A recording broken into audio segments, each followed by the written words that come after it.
이어서 우리 8절부터 신학 8절부터 10절 보여주세요. 8절부터 10절 함께 교독하도록 하겠습니다. 함께 읽을 때 제가 먼저 8절, 9절 여러분 10절 같이 읽어보도록 하겠습니다. 제가 먼저 읽습니다. 여호와의 종 눈의 아들 여호수아가 110세에 죽음에 우리가 그의 기업의 동네 에브라임 산지 디아스라는 북쪽 딥나 페레스에 장사하였고 10절 듣습니다. 함께 읽으시자. 그 세대의 사람도 다 그 조상에게로 돌아갔고 그 후에 일어난 다른 세대는 여호와를 알지 못하며 여호와께서 이스라엘을 위하여 행하신 일도 알지 못하였더라. 아멘. 오늘은 사사기 2장 8절부터 10절을 본문으로 다음 세대를 섬기는 교회, 다음 세대를 섬기는 교회라는 제목으로 함께 말씀을 나누려고 합니다. 오늘 함께 한 공간에서 하나님을 섬기는 저와 여러분들에게 하나님의 크신 은혜와 하나님의 크신 사랑과 하나님의 크신 능력과 크신 축복이 있기를 주님의 이름으로 축원합니다. 아멘. 주님의 이름으로 축원합니다. 아멘.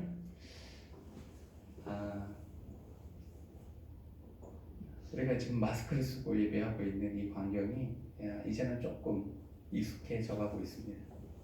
나중에 시간이 지나고 나면 정말 화자가 될 그렇죠. 대단한 사건입니다. 다음 세대에게도 그렇고 그렇죠. 많은 분들이 이로 인하여서 경제적으로 타격을 받고 있고 여러 가지 어려움을 겪고 있습니다. 그 중에서 큰 타격을 받은 것이 또 교회입니다. 기윤실이라고 기독교 윤리 실천 연합회가 있는데요. 이런 일들을 하는 곳에서 연말에 통계를 냈다라고 합니다. 과연 2020년, 2021년 두 해 동안 얼마나 우리 기독교의 교인들의 출석률이 떨어졌는지 이렇게 최근에 통계를 냈는데요.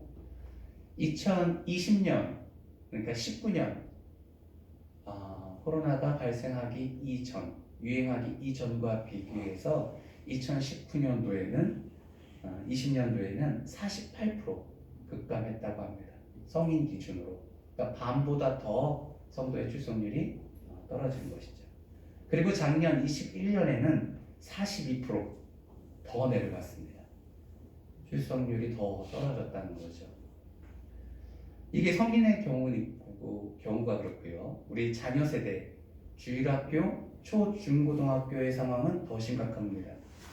2020년에는 그 전년 대비 73%의 출석률을 보이고 있고요. 아니죠. 이게 어른 경우고요. 죄송합니다. 어른이 73%.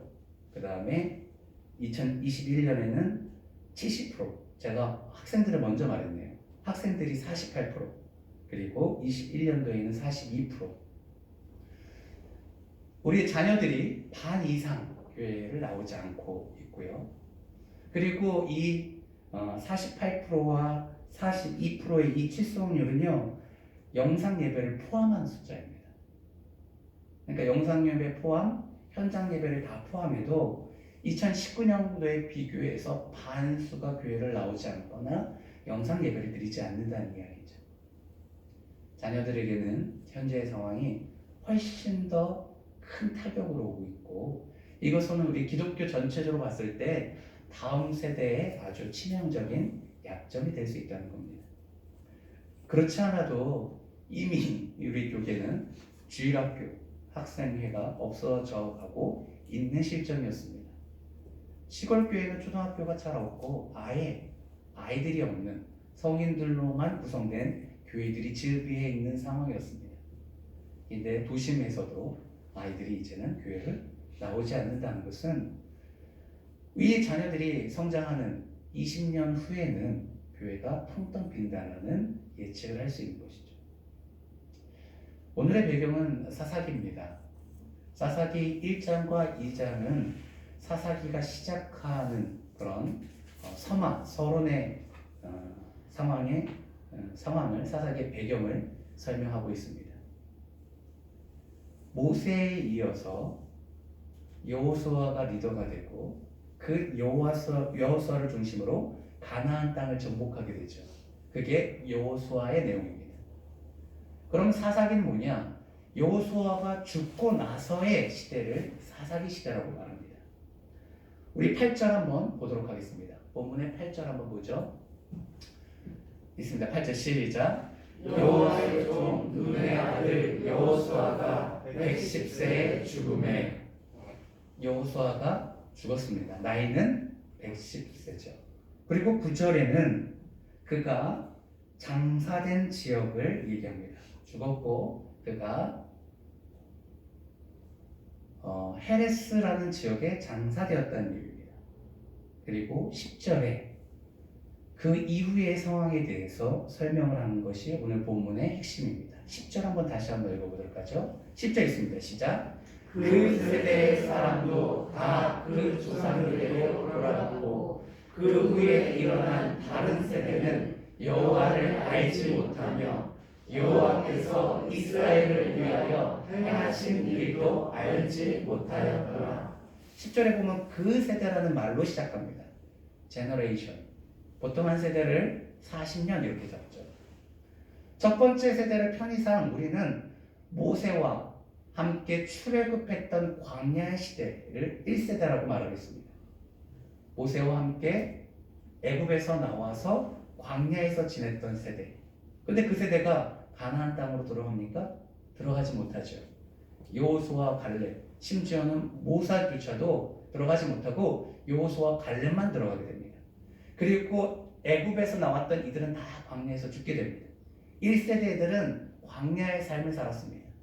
그리고 광야에서 태어났던 2세대들이 여호수아를 리더로 삼아서 정복 정쟁을 벌이는 것을 2세대로 지칭하겠습니다. 10절에 나와 있는 그 세대는 2세대를 말합니다. 8절에 여호수아가 죽었고 그 세대 여호수아와 함께 정복했던 2세대들도 다 함께 죽었다는 것이죠. 그리고 나서 그 다음 세대를 3세대라고 칭하겠습니다. 그런데 오늘 본문에 보면 그 후에 일어난 다른 세대, 이 세대는 정복전쟁을 하고 그곳에서 태어난 친구들이에요. 가나안 땅에서. 광야 생활을 해보지 않았어요. 근데 그 세대들이 여호와를 알지 못했다라고 성경은 기록하고 있습니다. 여호와께서 이스라엘을 위하여 행하신 일도 알지 못했다. 두 가지를 알지 못하는데 첫 번째는 하나님이 누구인지 전혀 알지 못했어요. 두 번째는 그가 행하신 일을 알지 못했어요. 어떻게 애굽에서 나오게 되었는지, 광야에서 200만이라는 이 큰 민족이 어떻게 살았는지, 그리고 어떻게 전쟁을 벌여서 이곳에 정착하게 되었는지, 하나님과 함께 했던 그 놀라운 하나님의 역사에 대해서 도무지 알지 못했던 시대를 다른 세대라고 표현하고 있습니다. 보통 넥스트 제너레이션, 다음 세대라고 말하는데 오늘 본문에서는 다른 세대, 앞세 1세대, 2세대와 전혀 다른 성향의 세대를 지금 지칭하고 있는 것이죠. 그들을 왜 다른 세대라고 지칭을 하냐면 부모 세대와 달리 하나님에 대한 개념이 없었던 것이죠. 하나님을 경험하지 못했던 것입니다. 그래서 그들은 그곳에서 부모 세대와 다른 모양으로 삶을 살아가게 됩니다. 그러면 왜 그들은 하나님을 모르는 자들이 되었을까요? 왜 하나님께서 어떤 일을 행하시는지 전혀 감각이 없는 자들이 되었을까요? 첫 번째는 부모의 잘못이었습니다. 신앙의 전수를 실패했기 때문이었죠. 2세대였던 여호수아와 그리고 그의 사람들, 쉽게 말해서 광야에서 태어났던 사람들의 가장 큰 목표가 무엇입니까? 가나안 땅 들어가는 거죠. 근데 가나안 땅에는 가나안 족속들이 살고 있었습니다. 하나님께서 전쟁을 통해서 그 땅을 쟁취하라고 했습니다. 그래서 이게 쉽습니까? 어렵죠. 전쟁한다는 것은 목숨을 거는 거예요. 생사의 문제. 그래서 전쟁을 치르다 보니까 바빴어요. 마음적으로. 정신이 없었어요. 그래서 자녀들을 돌보지 못했던 거죠. 이 광야의 시대는 생각보다 한가했습니다. 광야 세대 1세대들이 생각보다 한가했어요. 왠지 아세요? 일하지 않았기 때문에 그래요. 하나님께서 먹을 것을 주셨어요. 거기는 노동이 없었습니다. 하나님께서 구름 기둥과 불 기둥으로 늘 보호해 주셨어요. 그들의 스케줄을 짤 필요도 없었어요. 그냥 구름 기둥이 이동하면 이동하는 거예요. 그들이 하는 유일한 것은 짐을 챙기는 거, 텐트를 접는 거, 성막, 예배를 드리는 성막을 레위 족속들이, 그건 어차피 레위 사람들이 하니까 다 챙기는 거. 그래서 구름 따라가는 거예요. 그래서 구름이 멈춰지면 그곳에서 자리를 피고 한 달이고 두 달이고 1년이고 사는 거예요. 애 낳고. 먹을 거는 하나님이 주시고 가끔 가다가 뭐 고기도 먹고 그렇게 사는 거예요. 얼마나 여유 있습니까? 그리고 모세를 통해서 하나님께서 하신 말씀이 뭐예요? 신명기에 있는 말씀. 지금 PPT가 작동이 안 돼서 제가 읽어드리겠습니다. 신명기 6장 6절부터 7절에 있는 건데요. 이 계시의 말씀, 십계명과 그 율법들, 그 모든 것을 받았고 그것을 이렇게 말하라고 합니다. 오늘 내가 내게 명하는 이 말씀을 너의 마음에 새기고, 하나님의 이 말씀을 마음에 새기래요. 그리고 내 자녀에게 부지런히 가르쳐라. 텐트 안에서 떼떼 햇빛 속에서 할 수 있는 게 별로 없잖아요. 수영을 하겠습니까? 나가서 무슨 여러 가지 놀이를 하겠습니까? 광야에서 하는 일이 하나님 말씀을 가르치는 거예요. 우리가 이 광야에서 만난 우리의 하나님은 도대체 어떤 하나님이냐? 십계명을 알려주는 거죠. 다른 신을 섬기는 것을 싫어하는 하나님이다. 다른 어떤 것도 만들지 말고 놀이라도 이렇게 조각해가지고 만들어서 그걸 절하지도 말고 하나님만 사랑해라. 그리고 사람과의 관계는 어떻게 해야 되냐? 부모를 공경해라. 거짓말하면 절대 안 된다. 거짓 증거해서 사람들을 모함하면 안 된다. 내 부인이 아닌 남의 여자 건들지 말라. 그리고 다른 사람들 물건 훔치지 말라. 그렇게 하나님의 말씀으로 광야에서 지냈단 말이죠. 그래서 그곳에서 자란 친구들은 하나님에 대한 말씀을 듣고 자랐어요. 그리고 어렸을 때부터 불기둥과 구름기둥을 보면서 말씀을 들은 것뿐만 아니라 하나님 자체를 경험했어요. 날마다 떨어지는 그 만나를 먹으면서 엄마, 이 만나는 어디서 오는 거야? 하나님께서 주시는 거야. 우리가 일하지 않아도 돼. 자고 일어나면 만나 맨날 떨어져. 하나님 자체를 경험한 것이죠. 금요일 날은 많이 주소. 엄마, 왜 많이 주세요? 매일매일 떨어지는데? 아, 금요일 날은 내일 먹을 것까지 주셔야 돼. 안식일은 하나님을 예배하는 날이니까 만나가 떨어지지 않아. 몸소 하나님을 경험한 거예요. 일하지 않아도 하나님 앞에 온전히 집중하며 먹고 살 수 있는 그 하나님을 경험한 것이죠. 그런데 그 세대가 전쟁을 하게 됐습니다. 치열한 싸움이죠. 지기도 하고 승리하기도 하고. 그리고 지파별로 12지파로 싸우다 보니까 이제 전체가 아니라 지파별로 싸우는 거예요. 각자가 싸워서 투쟁하면서 이기는 거예요. 그러니까 이 각계 전투가 되다 보니까 정신이 하나도 없는 것이죠. 자녀들에게 뭘 가르치지 않았습니까? 하나님의 말씀을 가르치지 않았어요. 우리가 살아가다니까 바빠요. 그죠? 이 사회에서 사는 것이 쉽습니까? 어렵습니까? 바쁘죠. 최선을 다해서 살아도 이게 될까 말까예요. 저는 뭐 사회생활을 이렇게 많이 해보진 않았지만 뭐 해봤자 알바 정도죠. 잠깐 일하는 거. 치열해요. 공장에 가서 일했더니요. 상관이지만 아줌마들끼리 이렇게 싸우시더라고요. 밤에 야간에 5명이서 일하는데 저만 남자고 4명의 아주머니였었어요. 그렇게 무섭게 싸우더라고요. 말리잖아요. 그러면 왜 이쪽 편만 듣냐고 저한테 뭐라 하더라고요. 그러니까 누구 편도 들 수 없는 거예요. 결국은 한 명이 결국은 왕따가 돼서 나갔습니다. 제일 나이 많은 누님이. 이게 직장에서도 같은 동료와의 관계가 어렵더라고요. 또 상급자는 상급자대로 어렵고. 공장에 과자를 포장을 하는데 가다가 이렇게 멈췄어요. 근데 우리 초짜들이 관리자가 없었어요. 한 명도. 지금 생각하면 왜 그런지 모르겠는데 관리자가 한 명도 없이 우리를 맡겨놓고 갔는데 이 시스템이 어떻게 돌아가는지 모르겠어요. 제가 나이가 많아서 무슨 일이 생기면 전화를 하라고 하는데 이 밤에 제가 새벽 11시부터 4시 반까지 일했으니까 이 전화하기가 어려운 거예요. 뭐 눈치 보이고 쉽지 않단 말이에요. 최선을 다해서 살아도 어려워요. 아이들을 향해서 뭔가 할 줄 마음이 없어요. 그죠? 알아서 했으면 좋겠고 귀찮고. 그런데 기본적으로 아이들은 옷을 입히고 공부를 시키는 것도 있는데 말씀을 가르친다? 이게 어려운 거예요. 전쟁을 벌이면서 아이들에게 율법으로 가르치는 게 어려운 거예요. 이제는 먹을 것이 떨어지지 않았습니다. 요단강을 건너서 가나안 땅으로 들어온 그 첫날부터 더 이상 먹을 것이 제공되지 않았어요. 이제는 싸워서 먹을 것을 뺏어서 먹었어야 됐어요. 농사도 짓지 않았습니다. 생존의 문제가 걸리니까 자녀 교육이 2순위가 돼버리는 거예요. 그 결과는 무엇입니까? 자녀들이 하나님에 대한 생각과 하나님을 경험하지 못했어요. 그러니까 이 전쟁이 지긋지긋해지는 거예요. 대충 좀 하지, 그만 좀 하지. 저 사람들 만나보니까 나쁜 사람도 아닌데 우리도 어울릴 수 있잖아. 그리고 심지어는 가나안 사람들은 이미 정착해서 살았기 때문에 그 풍토를 너무 잘 알고 있어요. 농사를 지어 살았기 때문에 농사의 기술이 있었어요. 우리 배워야 되는 거 아니야? 그렇게 합리적인 생각을 하게 되는 거죠.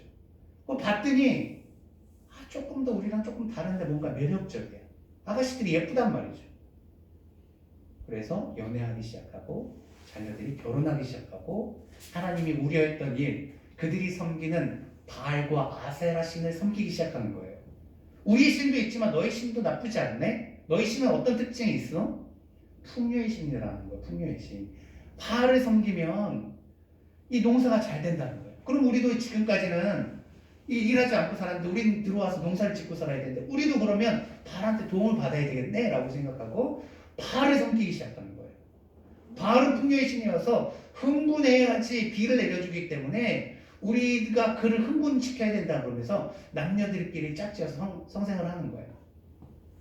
부모님들은 절대 그러면 안 된다 그랬거든요. 그런데 성생활을 다양한 성관계를 갖기 시작하면 그게 훨씬 더 좋은 거예요. 성의 문이 열리고 신앙이 열리고 그들과 함께 살아가는 다른 세대가 되어버린 것이죠. 하나님의 말씀을 부여받은 넥스트 제너레이션이 아니라 전혀 다른 어나더 제너레이션이 되어버린 거예요. 두 번째, 그것이 그들의 문제는 첫 번째는 부모의 잘못이었고 사느라 바빠서 말씀을 교육하지 않은 것이고요. 두 번째는요, 그들 자체가 지금 말씀드린 것처럼 현실에 안주해버린 것입니다. 하나님의 말씀을 듣지 않았기 때문에 전쟁을 벌일 의미와 명분을 잃어버린 거예요. 그냥 어울려서 살아가는 현실적인 것을 택합니다. 더 이상 가나안 사람들과 싸우지 않습니다. 친구를 맺습니다. 그들의 문화를 받아들입니다. 그리고 여기서 어떻게 행복하게 살까 고민하기 시작합니다. 더 이상 피를 흘려야 될 이유를 모르겠는 것이죠. 그리고 그들의 문화 속에서 정신을 못 차리게 됩니다. 하나님의 사람들이요, 이 세상 문화를 접하면요 정신을 못 차립니다. 저희 딸이 이제 고등학생인데요, 생각해 보세요. 대학교 들어간다고 보세요. 이 집안의 분위기 속에서 있다가 완전 새로운 세계가 열리죠. 친구들은 뭐 술 마시고, 그죠? 회식 문화가 얼마나 재밌겠습니까? 한 번도 가보지 않은 여러 가지 호프집도 따라가 볼 것이고, 바도 갈 것이고, 얼마나 분위기 좋습니까? 제가 대학교 때 고등학교 때 친구 만나서 지금도 생각나요. 종각에 있는 바를, 지하에 있는 바를 가는데요, 영화에서 봤던 그 장면인 거예요.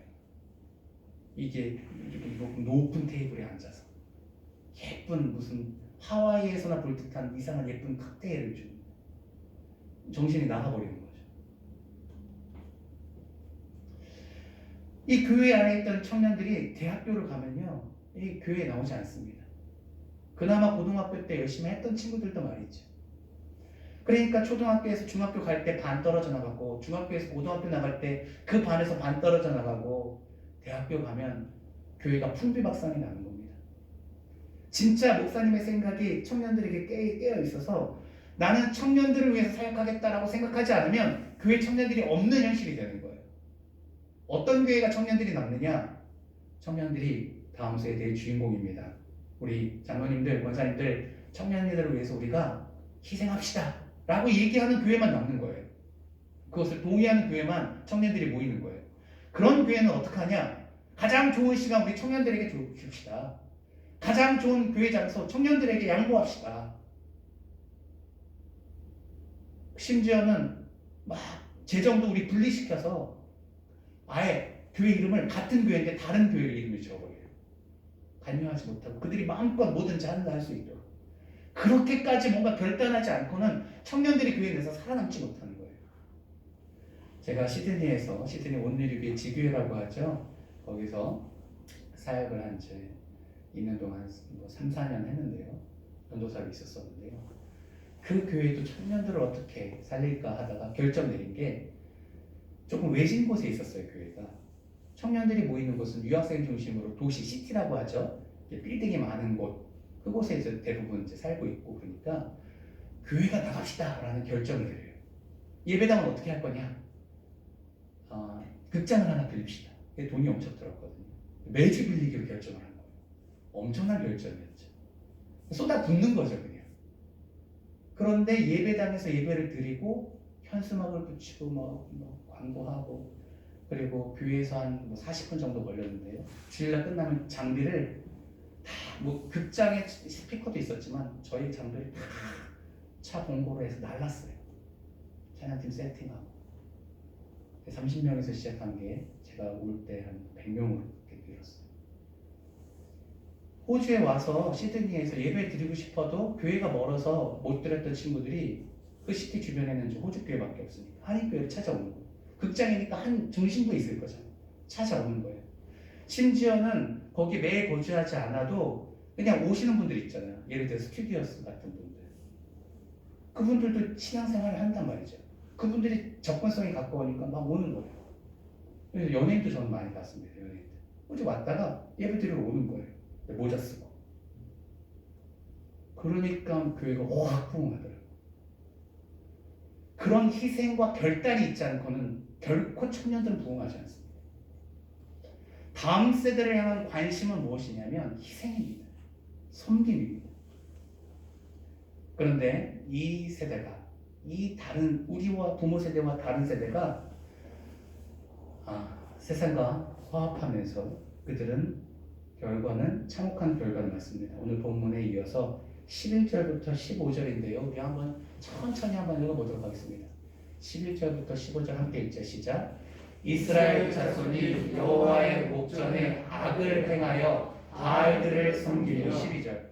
애굽 땅에서 그들을 인도하여 내신 그들의 조상들의 하나님 여호와를 버리고 다른 신들 곧 주위에 있는 백성의 신들을 따라 그들에게 절하여 여호와를 진노하게 하였으되 13절.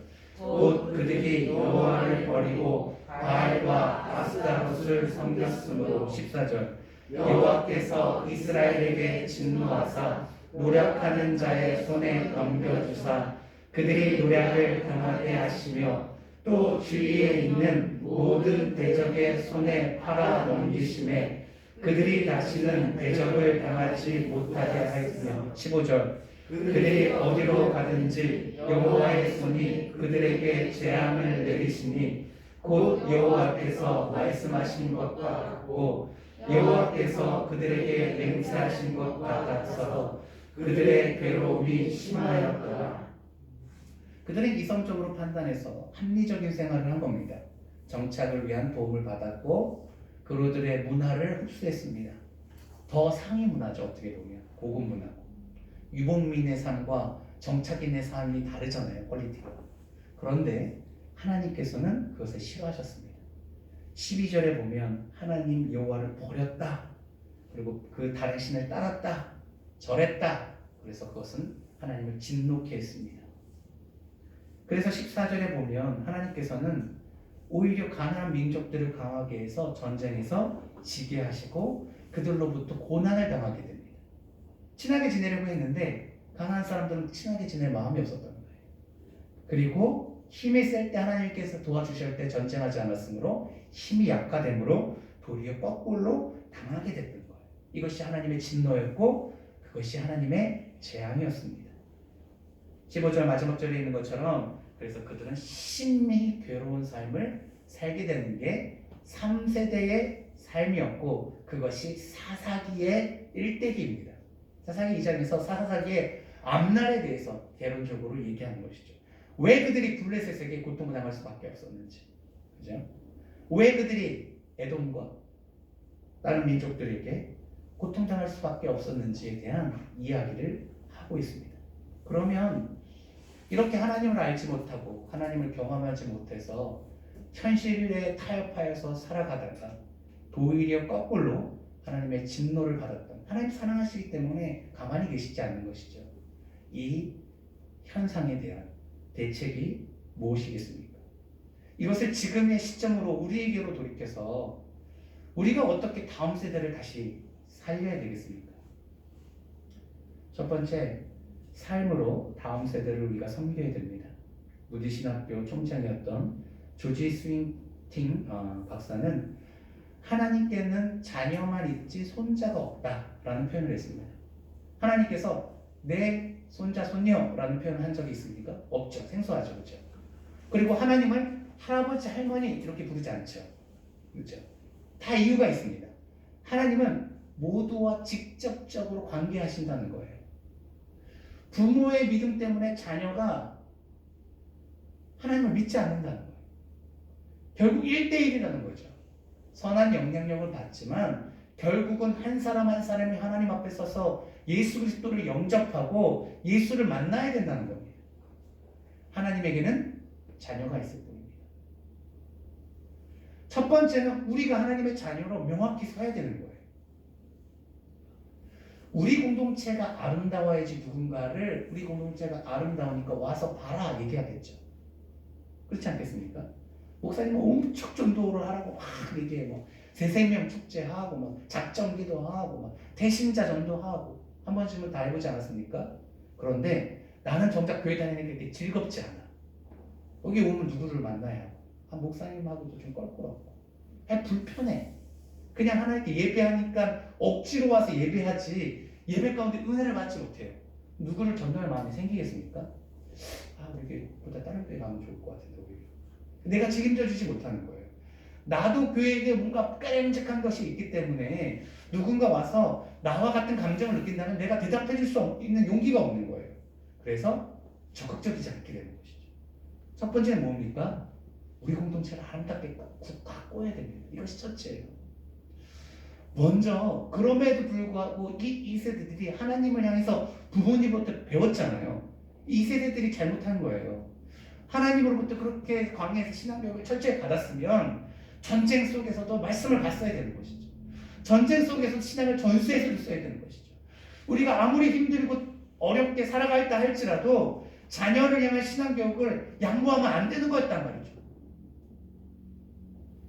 우리 스스로가 이 공동체를 첫 번째 아름답게 꾸며야 됩니다. 하나님은요, 로마서 12장 2절에 너희는 이 세대를 본받지 말고 오직 마음을 새롭게 함으로 변화를 받아 하나님이 선하시고 기뻐하시고 온전한 뜻이 무엇인지 분별하라 라고 말씀했습니다. 우리가 할 일은요, 날마다 예배 가운데 우리 마음을 새롭게 하는 겁니다.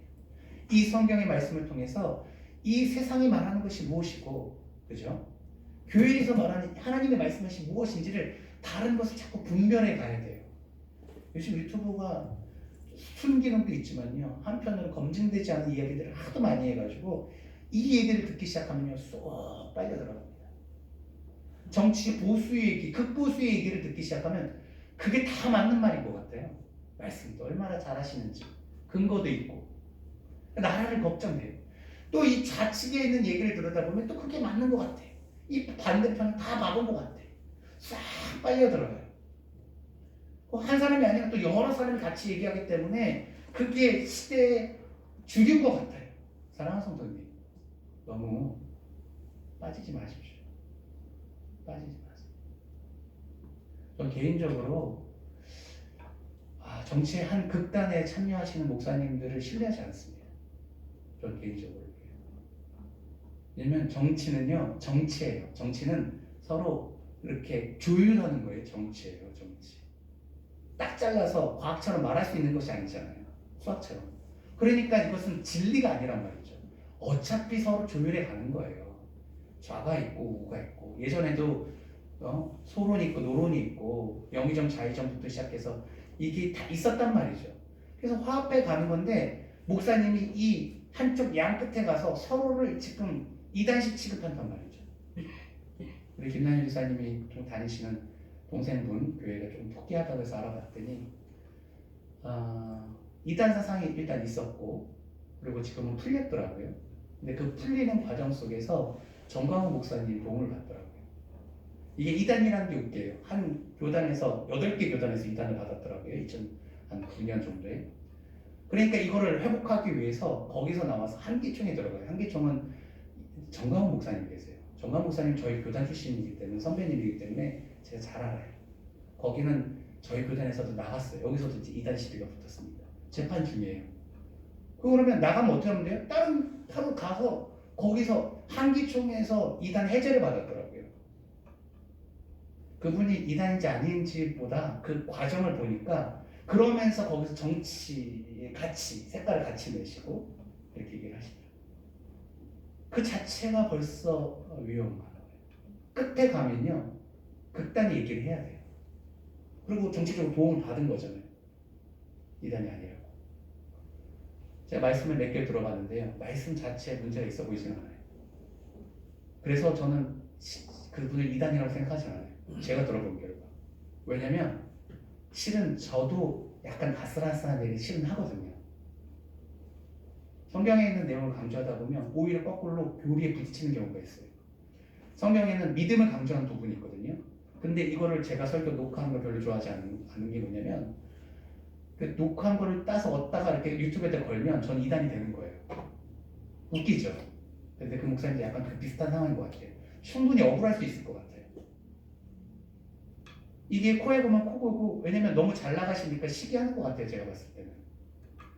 성령의 사역을 너무 강조하잖아요. 기독교에서는 저희 장로교에서는 매장당합니다. 그런 것 비슷해요. 그래서 저는 그분을 이단이라고 생각은 안 하는데 오히려 좀 미움을 받았다라고 제가 개인적으로 생각을 하는데 정치적 성향을 너무 끝으로 가셔서 생존을 위해서 그러신 것 같아요. 제가 봤을 때는 잘 모르겠지만 얼핏 판단하기에는 이단 사상을 벗기 위해서 건강하 보이지는 않아요. 제가 직접 내린 결론입니다. 우리가 조심해야 되는 것이죠. 신앙이라는 것이 하나님 이 말씀에 이게 서가지고 이 세대의 흐름에 휩쓸려 가면 안 돼요. 휩쓸려 가면 안 돼요. 딱 자리 잡고 있어야 돼요. 저는 분명히 저희 정치적 성향이 있을 거잖아요. 그렇지만 얘기하지 않잖아요. 왜냐면 그 부분에 대해서 제가 맞다라고 여러분에게 신뢰를 줄 수 없는 부분이에요. 충분히 틀릴 수 있어요.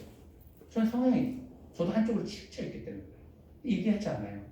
말씀만 얘기하는 거죠. 그래서 우리는 다음 세대를 위해서 우리가 말씀으로 서야 됩니다. 우리가 적극적으로 이 아름다운 공동체를 만들어야 됩니다. 그리고 자녀에게 전수해 주되 자녀들과 함께 어떻게 전수해 주냐? 함께 꿈을 꿔야 돼. 함께 이게 중요합니다. 그리고 그 함께 미래에 도전해야 됩니다. 셰퍼 박사는 가정이란 진리가 영원히 릴레이하듯 하는 곳. 가정이란 진리가 영원히 릴레이하는 곳. 이게 무슨 말이냐면 400m 릴레이 할 때 100m씩 4명서 뛰잖아요. 이 바톤을 넘겨주는 거잖아요. 근데 이 가정이란 이것이 영원히 이 바톤을 넘겨줘야 되는 곳이죠. 다음 세대가 그 바톤을 받고 또 거기서 성장해야 되고 다음 세대가 그 릴레이 바톤을 받아서 또 성장해야 되는 거예요. 이것을 놓치면 불합격인 거죠. 아무리 먼저 들어가도 의미가 없는 거예요. 룰이 있죠. 바톤을 받아야 돼요. 가정이라는 것이 그런 것처럼 교회도 마찬가지예요. 자꾸 다음 세대에 이 바톤을 넘겨줘야 돼요. 이거 사명이에요. 제가 잘 아는 게 목사님을 좋아해서 신학까지 하게 됐는데 목사님은 다음 세대에 대한 생각이 없으셨어요. 전도사님을 두지 않았어요.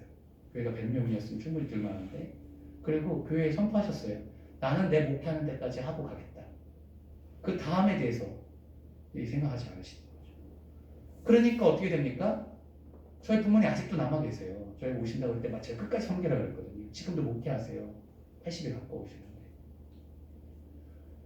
그런데 이 젊은 세대들이 이게 안 먹히잖아요. 그러니까 떠나는 거예요. 100명이었던 교회가 내일에 대한 준비가 없으니까 이 자녀들은 부모님 밑에 있을 때까지는 잘하는데 저를 포함해서 누나 세대 다 비슷하죠. 또래들이 결혼하는 순간 오지 않는 거예요. 빨리 결혼하기를 다 기다리고 있는 거죠. 목사님 너무 무섭고 힘드니까 지금 한 30명 계셔잖아요. 다음 세대와 함께 꿈을 꾸고 그 미래를 준비해야 되는 거예요. 내가 할 때까지 다 하겠다 이게 아니라 나를 이어서 이 교회 다음 세대가 어떻게 살아갈지에 대한 비전을 제시해 줘야 되는 것이죠.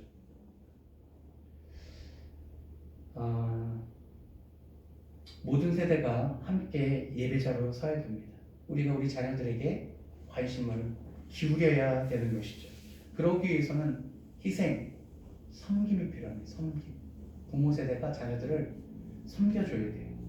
그들의 꿈에 관심을 가져야 돼요. 그들이 어떻게 자랄지에 대해서 우리가 함께 꿈꾸고 함께 새로운 도전을 해야 돼요.